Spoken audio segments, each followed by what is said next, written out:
Muy buenas tardes a todos y a todas. Este es el quinto tema del curso en línea Pymes hacia la carbono neutralidad. En este tema vamos a ver todo lo que tiene que ver con la medición de huella de carbono empresarial. Es el tema tal vez más importante de la capacitación, así que espero que se resuelvan muchas dudas que ustedes tengan. Les recuerdo que esta capacitación es ofrecida por la Alianza para la Carbono Neutralidad, la cual está conformada por Automercado, Bacredomatic, Bridgestone, la Dirección de Cambio Climático del MINAE, la DGPYME del MEC, INTECO, el Programa de Naciones Unidas para el Desarrollo y es coordinada por la Fundación Alianza. Como les dije, el día de hoy lo que vamos a empezar a ver es todo lo que tiene que ver con huella de carbono empresarial. Ustedes en la capacitación ya tienen la lectura del protocolo de gases de efecto invernadero. También les compartí la norma nacional para la carbono neutralidad. Esto solamente con fines educativos. Y además el manual para pymes elaborado por la Dirección de Cambio Climático, la Agencia de Cooperación Española y Bacredomatic. Estos tres documentos van a ser la clave para trabajar todo este tema y para construir la huella de carbono de la organización. Asimismo, les compartí también una hoja de Excel que es en la que, si a ustedes les parece conveniente, pueden empezar a completar sus inventarios de gases de efecto invernadero. Ahora bien, como les decía, vamos a trabajar con tres documentos. La norma nacional para demostrar la carbono neutralidad, la cual está basada en la ISO 14064-1. Esa ISO no se las compartí. Ustedes pueden buscar comprarla o no, queda a criterio de cada uno de ustedes. La norma nacional es la que trabaja el tema de carbono neutralidad, y con eso sería más que suficiente para trabajar el tema de huella de carbono.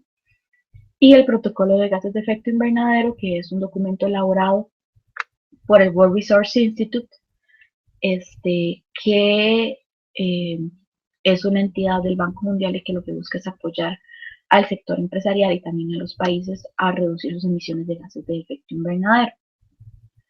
Ahora bien, ya para entrar en materia, como toda norma, se basa en ciertos principios. ¿Esto qué quiere decir? Que estos 5 principios que les voy a presentar son los en los que se basa la norma nacional y la norma internacional y también el protocolo de gases de efecto invernadero para trabajar el tema de huella de carbono. El primer principio es el de relevancia. ¿Esto qué quiere decir? Que el inventario de gases de efecto invernadero tiene que reflejar apropiadamente las emisiones de la empresa. Si nosotros decimos que la huella de carbono de nuestra empresa es de 10 toneladas, estas 10 toneladas tienen que reflejar verdaderamente las operaciones de la empresa. Si, por ejemplo, lo que tenemos es una refinadora de combustibles y decimos que emitimos 10 toneladas, sabemos que el inventario no está reflejando las emisiones de la empresa. ¿Y por qué esto es importante? Porque lo que buscamos es que cuando ustedes tengan la huella de carbono de la empresa, tomen decisiones con respecto a esta huella de carbono. Que, por ejemplo, si notan, como en algunas grandes empresas sucede, que el consumo eléctrico es realmente importante, pese a que Costa Rica cuenta con un factor de emisión pequeño, tienen que tomar decisiones con respecto al ahorro de electricidad. O, por ejemplo, si se dan cuenta que tienen muchas fugas de gases refrigerantes, también tienen que tomar una decisión con respecto a esto, que no solo se va a ver reflejada en la reducción de emisiones, en la huella de carbono, sino también se espera que también se refleje en ahorros para la organización. El segundo principio es el de integridad. Y esto lo que hace referencia es que el reporte de emisiones tiene que tener una contabilidad íntegra, tiene que tener una justificación también de cualquier excepción. Por ejemplo, si ustedes para el año de reporte no pueden entregar información sobre las recargas de gas refrigerante, que es algo que sucede generalmente, tienen que documentar esto y explicar que no se pudo entregar información de recargas de gas refrigerante por X o Y razón, porque por ejemplo el proveedor no pudo entregar información o porque no se contaba con una balanza para pesar los cilindros de gas refrigerante u otras razones. Y además expresar que para el próximo inventario se va a trabajar en reducir esto o en reportar, esta vez sí, íntegramente las emisiones, por ejemplo, de gas refrigerante. Con el principio de integridad, lo que se busca es que si yo sé que tengo alguna omisión, alguna falta en mi reporte, indicarlo, para así también cumplir con el principio de relevancia y que la información de mi inventario me permita tomar decisiones, porque si yo estoy tomando decisiones y no se me está presentando toda la información del inventario, puede que mis decisiones sean erradas. El tercer principio es el de consistencia. Y este lo que busca es que si, por ejemplo, dos supermercados están midiendo su huella de carbono, más adelante yo pueda hacer una comparación de las emisiones de estos dos supermercados. Y el principio de consistencia lo que busca es que usemos metodologías consistentes que permitan estas comparaciones. Si el supermercado A está haciendo su inventario basándose en una metodología, el supermercado B está basándose en otra metodología, es probable que los resultados que tengan no sean comparables. Precisamente por esta razón es que está la norma nacional, que se basa en una ISO, y toda la documentación que ustedes van a ver con respecto a huella de carbono es bastante similar. Y esto es precisamente para que si yo tengo un supermercado en Costa Rica y tengo otro supermercado en Francia, yo pueda decir en qué se parecen o en qué son diferentes las emisiones de estos dos supermercados, porque sé que estamos utilizando la misma metodología para medir su huella de carbono. El cuarto principio es el de transparencia. Y esto es el grado en que la información del inventario es presentada y publicada de manera clara, efectiva, neutral y comprensible. Recordemos que la información del inventario de gases de efecto invernadero no necesariamente tiene que mantenerse para la alta gerencia. Es importante también que, por ejemplo, colaboradores o otros tomadores de decisiones tengan acceso a la información y comprendan qué es lo que se les está diciendo. Por eso es que al principio del curso yo insistí mucho en que ustedes deben sensibilizar a sus colaboradores con respecto al tema de huella de carbono. Porque si, no sé, una empresa llega a ser carbono neutral o llega a reportar su inventario de gases de efecto invernadero, todos los colaboradores tienen que comprender qué implica eso. Todos los colaboradores tienen que entender que eso significa, por ejemplo, que vamos a hacer carpooling con los vehículos de la empresa y por qué estamos haciendo carpooling y qué implica ese carpooling para la reducción de la huella de carbono.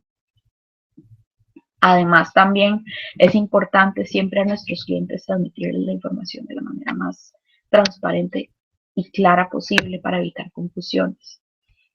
Si todavía no somos carbono neutral, pero queremos reportar nuestro inventario, podemos hacerlo, pero siempre utilizando el principio transparente de decir, la empresa A tiene una huella de carbono de tanto, estamos trabajando para reducir y estamos trabajando en estos aspectos, porque nuestra meta es la carbono neutralidad.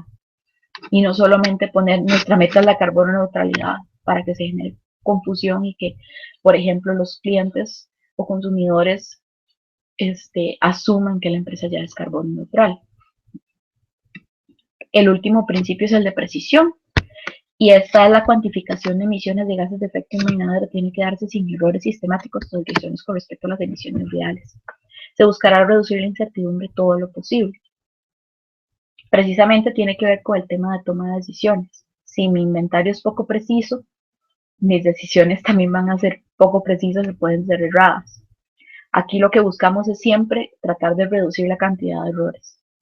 Y haciendo también, respetando el principio de integridad, cuando identifiquemos un error que no podemos corregir o, por ejemplo, una incertidumbre muy grande que no podemos reducir, siempre reportarla e indicar, o por ejemplo, si no se pudo obtener información de la incertidumbre de los tanques de almacenamiento de combustible, está bien, no se pudo obtener esa información, entonces en el informe tiene que quedar indicado esto y que se buscará una solución para el próximo reporte del inventario. Como ustedes ven, estos 5 principios son muy importantes y no solo nos permiten una mejor toma de decisión, sino que también le dan robustez al reporte de inventario de gases de efecto invernadero. Es gracias a estos 5 principios que el sector empresarial ha estado tan interesado en el tema de medición de huella de carbono, porque comprenden la importancia de respetar estos principios para que así nadie pueda llegar y decir, no, es que lo que usted está diciendo es mentira, por ejemplo.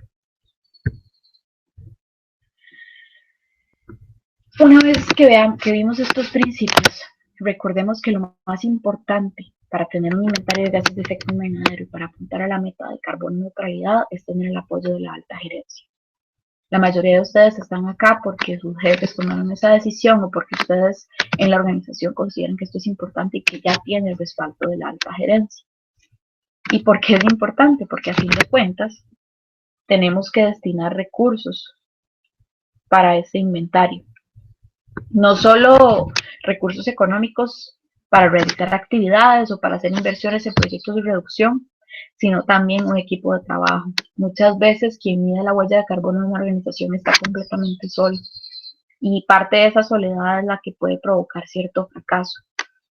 Entonces, por eso es muy importante que en el momento que la organización decida que va a ser carbono neutral, la alta gerencia comprenda que esto implica que tiene que haber recursos destinados para este objetivo. Ahora bien, lo primero que tenemos que hacer, y de hecho es una de las primeras actividades que ustedes tienen que realizar en este tema, es establecer los límites del inventario de gases de efecto invernadero. Y bueno, ¿qué son los límites de la organización? Eso significa que nosotros tenemos que determinar qué operaciones de la empresa tienen que incluirse en el inventario. O sea, crear una línea imaginaria alrededor de todo lo que implica la huella de carbono de la empresa. Recordemos la definición en la norma. Dice que los límites de la organización, se trabajan según enfoque y que esto es porque la organización puede estar compuesta de una o más instalaciones. Además de que las emisiones y remociones de gases de efecto invernadero se pueden producir a partir de una o más fuentes o sumidores de gases de efecto invernadero. Ya vamos a ver el tema de fuentes. La organización tiene que consolidar sus emisiones y remociones y por medio de uno de los siguientes enfoques. Está el enfoque de control y el enfoque de participación accionaria. Más adelante vamos a ver estos dos temas. Igual les dejo aquí un momentito en el video para que ustedes puedan leer ambas definiciones.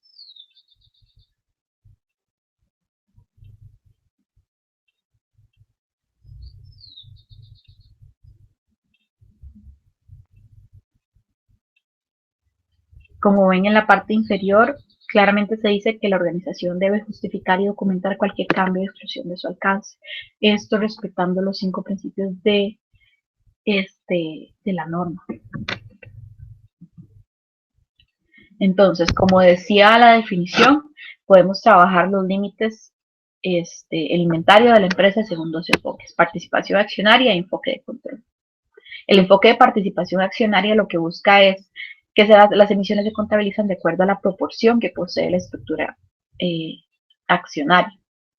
Y lo que refleja directamente es un interés económico. Entonces, por ejemplo, la empresa A tiene acciones en la empresa B, tiene el 30% de las acciones de la empresa B y decide trabajar con el enfoque de participación accionaria. Esto significa que la empresa A, cuando mida su huella de carbono, va a medir el 100% de las emisiones de A y además va a asumir el 30% de las emisiones de B, porque tiene un 30% de control de un 30% de las acciones de la empresa.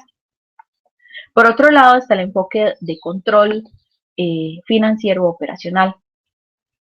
El control financiero lo que implica es que yo tengo poder sobre las decisiones económicas que se tomen en la empresa B, por ejemplo, y asumo parte de las emisiones sobre las que yo tengo control financiero, de las que yo recibo ganancias. El control operacional que es bajo el enfoque que la norma nacional establece que se tiene que trabajar, lo que implica es que yo voy a reportar mis emisiones sobre el control de las operaciones. Esto quiere decir, por ejemplo, si yo tengo 30% de la participación sobre las acciones de B, pero al final de camino tengo control sobre el 100% de las operaciones de B, voy a asumir no solo la huella de carbono de A, sino que además voy a tomar toda la huella de carbono de B, ya que tengo control sobre todas las decisiones que se tomen con respecto a las operaciones. Es decir, si la empresa B tiene una flotilla de vehículos y yo tengo poder de decisión sobre decir que estos vehículos van a ser híbridos o van a ser a biodiesel, significa que yo tengo control sobre esas. Al yo tener control sobre esas emisiones, tengo que asumirlas en mi inventario. O de la misma manera, si en B hay una caldera de búnker y yo no puedo tomar una decisión sobre el tipo de combustible que va a utilizar esa caldera. No puedo decidir cambios sobre esa caldera porque esa caldera le pertenece, no está dentro del 30% de mis acciones. No voy a incluir esa caldera en mi inventario. Y todas estas inclusiones, exclusiones, tengo que declararlas en mis reportes. Y todos tenemos que tener claridad sobre si, por ejemplo, esa caldera forma parte o no de la empresa, perdón, de las emisiones de la empresa. Entonces, esto es básicamente lo que les estaba comentando. El control financiero significa que hay poder sobre la dirección de las políticas financieras y operativas para obtener beneficios económicos. Y control operacional, que se posee el control de la operación, ya sea directa o a través de sus subsidiarias. Como la mayoría de los participantes en la capacitación son pymes y generalmente tienen solamente una empresa o tal vez una filial, o no tienen como control sobre otras acciones, por ejemplo, la sociedad anónima bajo la que es inscrita la empresa, solamente tiene una empresa, no se les va a complicar tanto. De todas formas, como les he mencionado antes, todo el inventario, la información va a ser revisada por nuestra organización. Y quienes tengan dudas con respecto al control operacional, con mucho gusto estamos a la orden para responderlas y trabajar en conjunto a ver cómo tiene que estar organizado el inventario. Entonces, como les dije, vamos a trabajar bajo el enfoque de control operacional. Esto significa que vamos a contabilizar el 100% de las emisiones que se atribuyen a operaciones sobre las que se ejerce control, y no se van a contabilizar emisiones provenientes de operaciones de las cuales la empresa es propietaria pero no tenga control sobre las mismas, como les dije de la caldera. Yo puedo ser dueña de la empresa B, pero si yo no tengo poder si es mi socio quien decide, y mi socio tiene otra empresa y es esa empresa la que decide qué va a pasar con la caldera, si a esa caldera le vamos a continuar echando búnker, o si vamos a decidir, no vamos a hacer una inversión y vamos a hacer una caldera más eficiente que trabaje con diésel.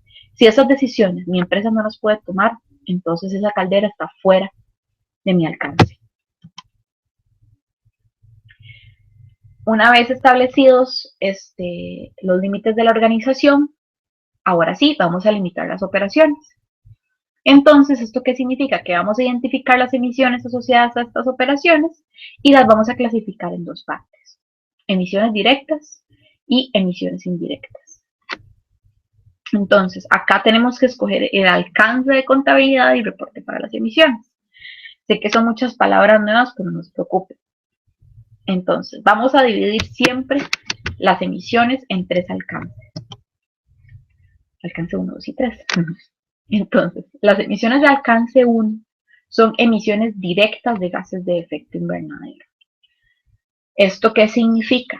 Que son las emisiones que resulten de procesos de combustión donde yo utilicé un combustible y generé emisiones. Es lo más fácil de ver. Si yo le prendo el fuego, prendo, por ejemplo, una cocina de leña, yo veo como la leña se va consumiendo y se va volviendo el CO2, el carbón almacenado en esta leña se va volviendo CO2. Eso es una emisión directa. Además de estas emisiones por uso de combustibles, vamos a juntar las emisiones de alcance 1, o sea, emisiones directas de gases de efecto invernadero, todo lo que son emisiones fugitivas. Cuando hablamos de emisiones fugitivas, estamos diciendo, por ejemplo, todo lo que son las emisiones de las plantas de tratamiento de aguas residuales, porque hay algunos tratamientos de aguas residuales que generan emisiones de metano, o por ejemplo las emisiones también fugitivas cuando tenemos extintores de CO2 y tenemos que apagar un conato de incendio, o hacemos una práctica y liberamos ese CO2, eso es una emisión directa. Nosotros estamos viendo escaparse el CO2. Asimismo, también las fugas intencionales o no de gases refrigerantes. Todo equipo, si bien las unidades de aire acondicionado o de refrigeración son selladas cuando se les da mantenimiento, cuando tienen un problema de mantenimiento, pueden tener fugas y ese gas refrigerante se va a liberar a la atmósfera. La mayoría de los gases refrigerantes que se utilizan son gases de efecto invernadero que tienen de hecho un potencial de calentamiento global bastante alto, es decir, que contribuye mucho al calentamiento global. Entonces es muy importante tener un control sobre estas fugas de gas refrigerante. Y la mejor forma de conocer estas fugas es a la hora de rellenar otra vez la unidad de aire acondicionado. Entonces estas también son emisiones directas. En alcance 2 tenemos las emisiones indirectas de gases de efecto invernadero asociadas solamente al consumo de electricidad. ¿Por qué son emisiones indirectas si soy yo la que consume la electricidad? Porque yo no soy la empresa que está produciendo esta electricidad. Yo generalmente le compro la electricidad a un tercero, que es el que genera las emisiones. ¿Y por qué están en alcance 2 y son emisiones mías? Porque soy yo quien decido cómo consumir esta electricidad. Soy yo quien decido si voy a realizar una campaña de ahorro energético o si decido comprar equipos que no son tan eficientes eléctricamente. Entonces son emisiones que resultan de este consumo de electricidad que yo adquirí y se clasifican como indirectas porque yo no soy quien las está generando. Ahora bien, puede que yo también tenga una fuente de electricidad que yo misma genere, sea una planta eléctrica para el caso de las emergencias, o por ejemplo, no sé, tengo una inversión de paneles fotovoltaicos. En ese caso, si por ejemplo la planta de emergencia funciona con diésel, este diésel va a estar incorporado en el alcance 1 como una emisión directa. O mis paneles fotovoltaicos, es probable que en lugar de generarme gases de efecto invernadero, no generen nada. Por ejemplo, si tienen asociados algún consumo de combustible o algo por el estilo, estoy aquí inventando, también tengo que considerarlo dentro de mis emisiones directas del alcance 1. La mayoría de las organizaciones suelen comprar electricidad, entonces en este caso las incluiremos en el alcance 2.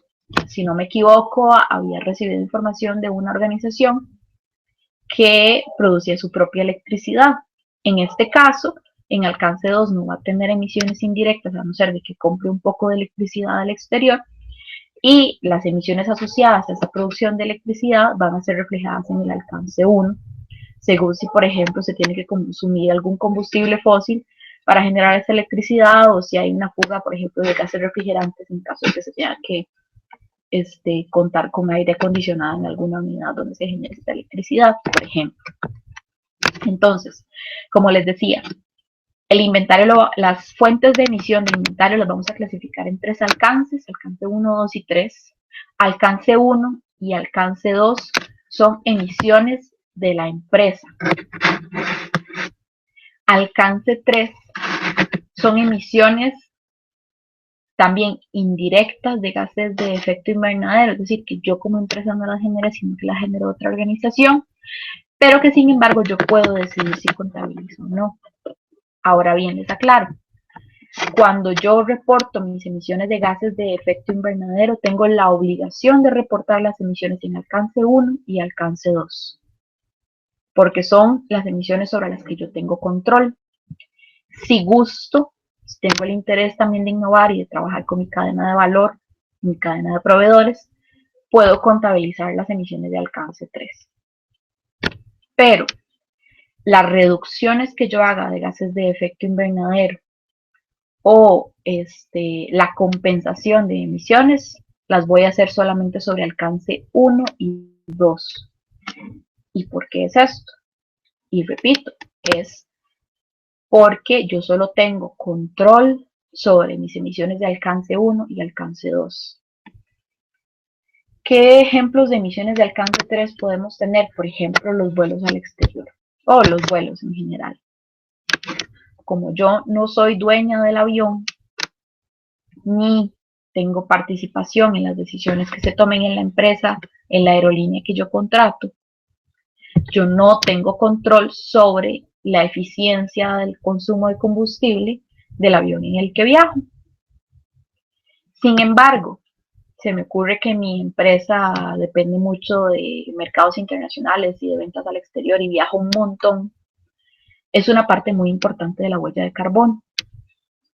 Entonces, yo voy a reportar mis emisiones en alcance 3 por viajes, pero solamente las voy a reportar. Voy a decir, bueno, mi huella de carbono por los vuelos que se hicieron durante el 2015 son tantas toneladas de gases de efecto invernadero. y no puedo trabajar en reducir esto, pero sí lo voy a documentar. Porque tal vez en un futuro, cuando yo haya trabajado mucho en mis emisiones de alcance 1 y alcance 2 y ya no pueda reducir más, yo decida, bueno, es hora de empezar a trabajar con los proveedores que me dan servicio a mí. Y un proveedor muy importante es mi aerolínea.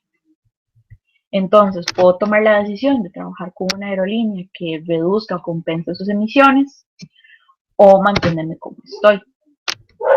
Otras emisiones indirectas de alcance 3 pueden ser, por ejemplo, las contrataciones de servicios de transporte. Entonces, por ejemplo, si mi empresa produce, no sé, lápices, pero yo no tengo un camión que distribuya esos lápices y yo contrato el servicio de transporte, esas emisiones las puedo incluir aquí.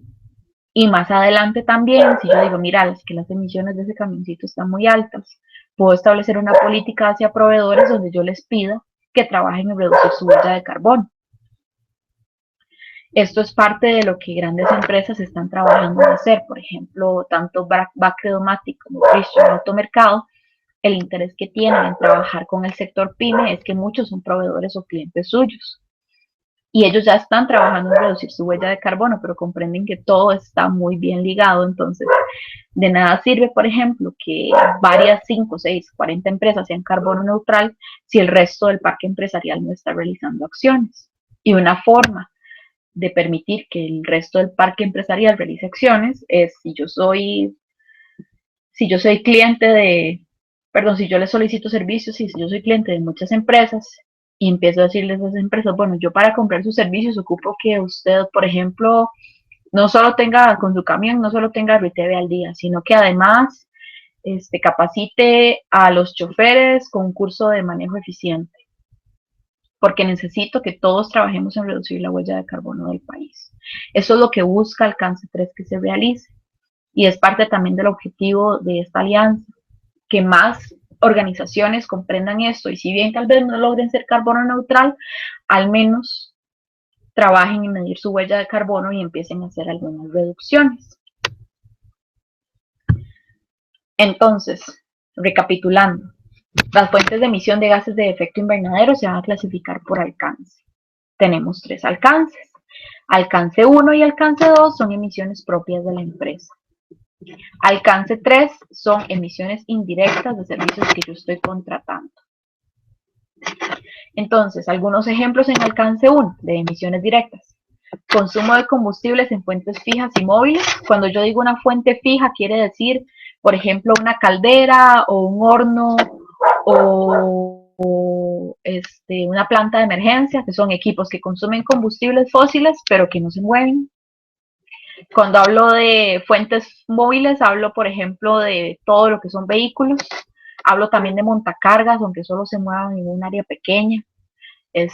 También hablo de, no sé, todo lo que implique transporte. Me acabo de acordar, en fuentes fijas también, por ejemplo, si tenemos una cortadora de zacate, esta cortadora de zacate consume combustible y es una fuente fija porque no la uso para transportar. Luego, lo que son recargas de gases refrigerantes, como les mencioné antes. Esto significa todos los gases refrigerantes que se recarguen en la organización. Tienen que estar documentados y saber cuántos kilos o libras de, por ejemplo, R410A o R22 o algún otro refrigerante estoy recargando en mi empresa. En tercer lugar, están las recargas de extintores de CO2. Entonces es probable que ustedes en sus organizaciones tengan varios tipos de extintores y los tienen que tener documentados porque los extintores tienen una fecha de caducidad. Entonces en esta documentación van a encontrar qué tipo de sustancia tiene el extintor y hay muchos que lo que tienen lo que contienen es CO2. Entonces cada vez que yo haga una recarga de estos extintores, tengo que documentarla dentro del inventario de gases de efecto invernadero y decir, bueno, el extintor tiene una capacidad de 50 libras y estas 50 libras se liberaron en tal ejercicio en mayo y se recargaron en el mismo mes de mayo, entonces estas 50 libras llegan a formar parte de mi inventario de gases de efecto invernadero. Como les mencioné antes, también las emisiones de metano por tratamiento de aguas residuales y otro tipo de emisiones que podemos encontrar. Aquí es importante que a la hora que ustedes hagan su inventario, identifiquen sus fuentes, hagan también, no solo se sienten en su escritorio a identificar fuentes, sino que ojalá se den una vuelta por toda la empresa poniendo la atención a estos aspectos, porque ya nos ha pasado en varias empresas donde sí, identificamos a todas las fuentes y estamos bien, y llega el momento de la preverificación por parte de algún auditor y nos damos cuenta que resulta que, bueno, pasó hace poco en una empresa, había un área donde era como una especie de cuarto de servidores, donde el acceso, por supuesto, es restringido por un tema de seguridad, y fue hasta que llegó el verificador que nos dimos cuenta que en ese cuarto había, aparte de la unidad de aire acondicionado, que le da aire acondicionado que climatiza todo el edificio, ellos tenían una unidad extra y hubo que incluir en el inventario. Entonces es importante que cuando ustedes estén identificando fuentes de emisión, hagan una pequeña vuelta por la empresa, hablen con el personal de mantenimiento, la gente que ustedes piensen que puede tener más información al respecto.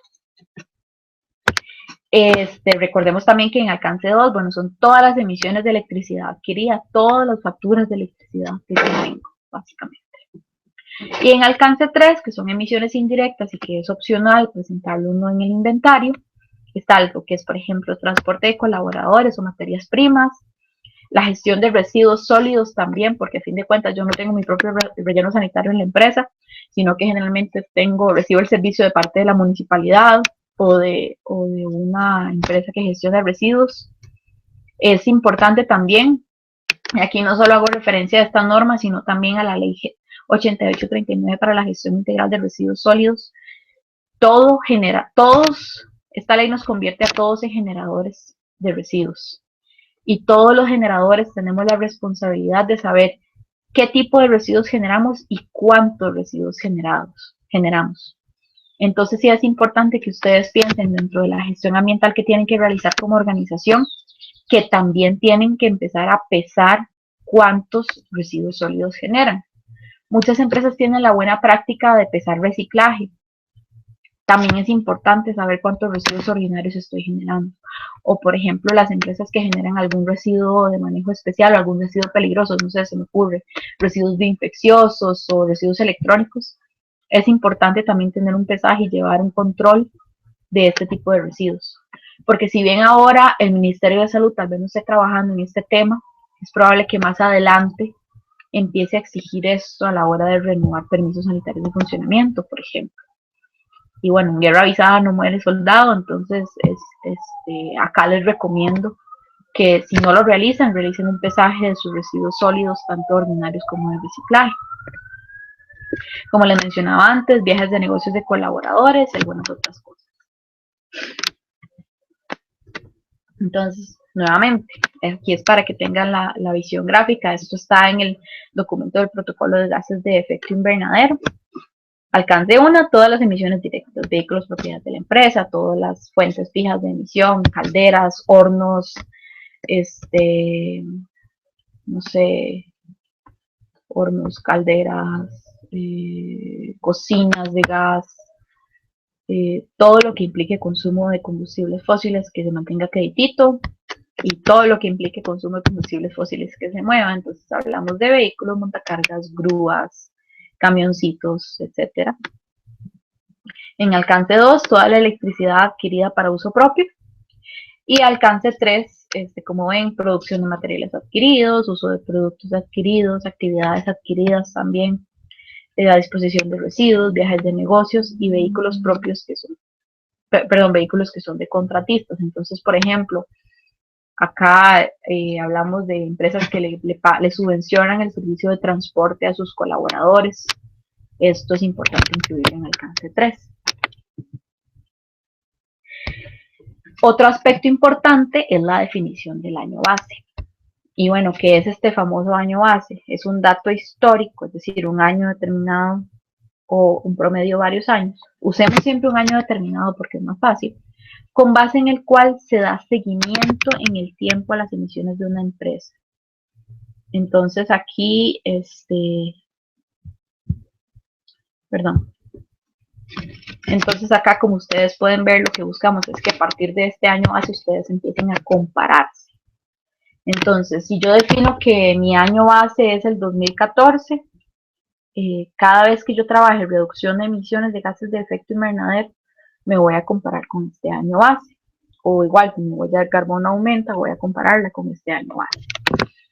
Entonces, como ustedes podrán intuir, este año base tiene que tener ciertas características. Entonces, la información disponible tiene que ser información confiable. Entonces, por ejemplo, que nos pasa mucho con el tema de consumo de combustible en vehículos. Resulta que si yo tengo todas las facturas de 2014 del consumo de combustible de mi camión, pero resulta que la mitad de las facturas, en lugar de venir especificado el consumo en litros de diésel, por ejemplo, lo que viene es el cobro que hace la estación de servicio. Eso significa que yo voy a tener, por ejemplo, que las facturas del mes de mayo, que son a las que les falta la información en litros, revisar en la página de la Gaceta, ver cuánto era el precio del combustible cada uno de los días del mes de mayo y recuperar la información de esta forma. Si bien esta información es confiable, estamos induciéndole mucho error porque van a haber humanos que van a tener que volver a manipular esta información. Entonces, lo ideal es que mi información sea lo menos trabajada posible, por así decirlo. Entonces, si yo tengo consumo de combustible de vehículos, ojalá que ya de una vez estén litros de diésel, litros de gasolina, y no que yo tenga colones y que de ahí tenga que volverme hacia atrás en el tiempo y ver cuánto costaba en ese momento el combustible y ahí hacer la conversión. Aunado a esto, la información tiene que ser fácil de recuperar. Por ejemplo, yo digo, no, la verdad es que mi año base debería ser 2010 y estamos en 2015. Y resulta que todas las facturas de 2010 están guardadas en una bodega, en una caja, en algún lugar. Y que esto significa que vamos a tener que poner a alguien de contabilidad a desempolvar esa caja y sacarnos las facturas y trabajar toda esa información. Esto significa que vamos a tener que invertir una gran cantidad de tiempo. No tal vez solo nuestro, sino además de otro colaborador de la organización. Y comprendemos que lo que más nos falta es tiempo. Entonces, ojalá que no sea información del 2010, del 2011, del 2009, sino ojalá por lo menos, o sea, como máximo, información de 2013 o 2014 para que así tengamos la información más a mano. Y algo muy, muy importante es que este año base sea representativo de las operaciones normales de la empresa. Entonces, por ejemplo, el año en que yo abrí mi empresa tal vez no sea el más representativo porque puede que tuve muchos altos y bajos. Ya un año, ojalá el año base tiene que ser un año estable, donde yo ya he dicho, bueno, tengo mi flotilla de 6 vehículos, me mantengo con estos 6 vehículos, tengo tal cantidad de colaboradores que se mantienen todavía en el tiempo, y tengo, por ejemplo, más información sobre este año base y sé que es un año normal para las operaciones de la empresa. ¿Y esto por qué? Porque cuando yo me compare, tengo que compararme con lo más normal y típico que tengo, porque si me comparo con un año realmente bueno, donde tal vez generé muchas emisiones de gases de efecto invernadero, o me comparo con un año realmente malo, donde por ejemplo las ventas se vinieron al suelo, o tuve que despedir gente, tuve que vender un vehículo, y ahora mi situación está bien, obviamente mis emisiones de gases de efecto invernadero van a aumentar aunque ya las haya reducido. Igual les comento que el año base existe también información para recalcularla. Entonces ustedes pueden ver tanto en la norma con el protocolo de gases de efecto invernadero como es el procedimiento para recalcular un año base.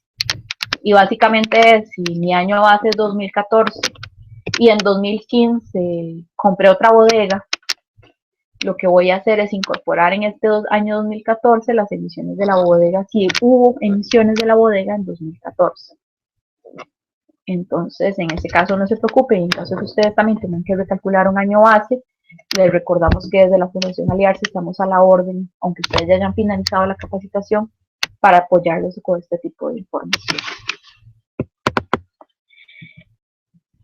El tema que sigue es, la definición de responsables del sistema de gestión de la información.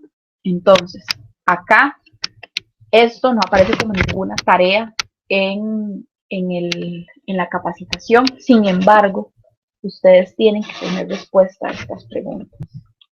Entonces, ¿cómo vamos a mantener los registros? ¿Cada cuánto vamos a reportar los datos recopilados?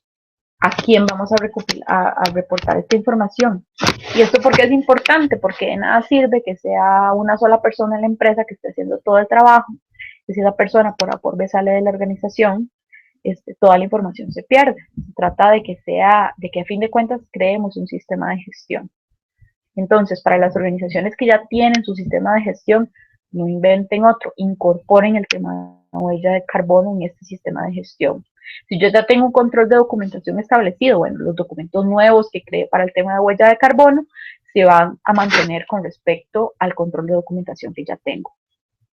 ¿Cada cuánto vamos a reportar los datos? Bueno, aquí es importante que ustedes, cada empresa tome la decisión con respecto a cada cuánto van a reportar. Entonces, no sé, se me ocurre una empresa que dependa mucho de lo que es el uso de vehículos. Y sabemos que tal vez los vehículos se les recargue combustible todas las semanas. Puede que sea importante que el registro de consumo de combustibles, la información se complete diariamente o semanalmente, para que así a fin de mes no nos toque correr con todas las facturas de consumo de combustible. Bueno, la electricidad sabemos que los recibos llegan mes a mes, entonces tal vez a esa se va a reportar mes a mes. Luego, ¿a quién vamos a reportar la información? Puede que muchas de sus organizaciones no cuenten con una unidad de gestión ambiental y que más bien ustedes esto lo estén trabajando como un recargo. Entonces, esta información es lo más recomendable en caso de que no se cuente con departamento de gestión ambiental, es que se reporte ojalá a la alta gerencia o a su superior inmediato. Y que, por ejemplo, cada 6 meses revisen la información y digan, mira, el consumo de combustible se disparó. ¿Y a qué responde eso? Y empecemos a construir indicadores. Esto no con el objetivo de presentarlos a un validador de gases de huella de carbono, sino más bien pensando otra vez en los principios de contabilidad de reporte en que yo pueda tomar decisiones con esto. Esa es la importancia de trabajar, es el tema de ya ir construyendo un sistema de gestión.